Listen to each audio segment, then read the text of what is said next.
Tak vážené stárky, vážení stárci, milí krojovaní a další vážení hosté, já vás vítám jménem městské části tady u nás na radnici. Velmi si toho považuji, že jste přišli v tak početném množství v horkém sobotním odpolední. A samozřejmě sešli jsme se tu především proto, abychom uctili a dodrželi pokračování tradice, kterou je povolení vavřineckých hodů. Já, když jsem se dívala, jakou historii mají vavřinecké hody, tak jsem v poslední vydané knížce o komíně objevila fotografii z roku 1880. Takže ta historie je rozhodně více než 100 letá, ale s tou historií je to trošku komplikovanější, jak mě tady teď vysvětlil za mnou pan kolega. V každém případě tradice to je něco jako genetický kód lidstva. A jestliže se tradice stane tradicí slavnostní, potom bychom se měli snažit, abychom se o ní starali, abychom ji všichni společně udržovali.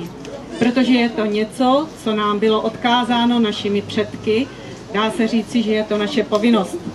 Takže setkáváme se tady na tradici, která se stala v průběhu let tradicí slavnostní a tou jsou vavřinecké hody. A sešli jsme se tu proto, abychom ty vavřinecké hody oficiálně zahájili. Takže já teď společně s první stárkou a prvním stárkem ty vavřinecké hody zahájíme tím, že já přejdu k nim a nechám je teď chvíli mluvit. Vážená paní starostko, my krojovaní přicházíme vás požádat o povolení konání komínských hodů, které patří k největším svátkům naší obce. Donesli jsme a postavili vlastními silami máj, která symbolizuje mládí. Oblékli jsme si komínské kroje, čímž navazujeme na tradici našich předků. Paní starostko, žádáme vás o vydání hodového práva, které je závazkem klidného hodového veselí. Předáním hodového práva symbolicky zahajujeme komínské hody 2015.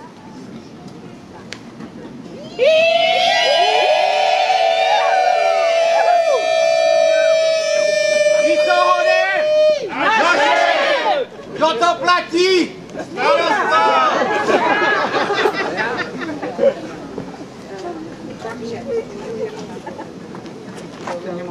Takže vážená stárko, vážený stárku, vážení stárci, vážení krojovaní, já vám předávám tento symbol hodového práva a vavřinecké hody roku 2015 tímto povolují. Převzetím tohoto symbolu vy zároveň zodpovídáte nebo přebíráte zodpovědnost za nejenom vy, stárci, ale všichni krojovaní, za zdárný průběh hodu. A já vám samozřejmě přeji, aby ty hody zdárné byly, abyste si jich užili, aby prostě byly tradičně pěkné a veselé. Tak hodně štěstí.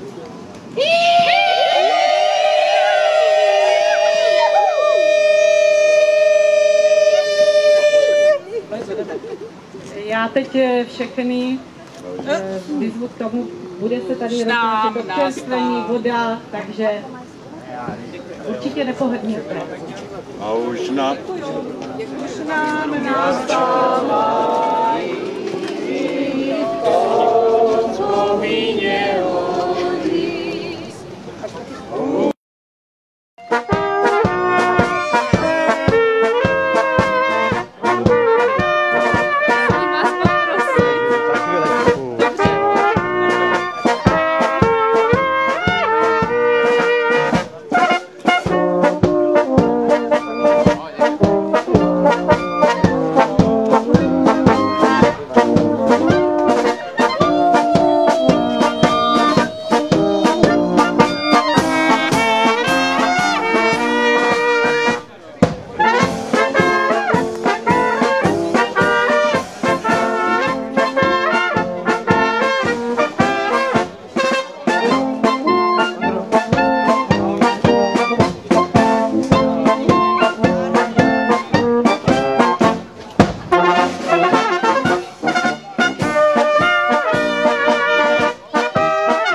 Už nám nastává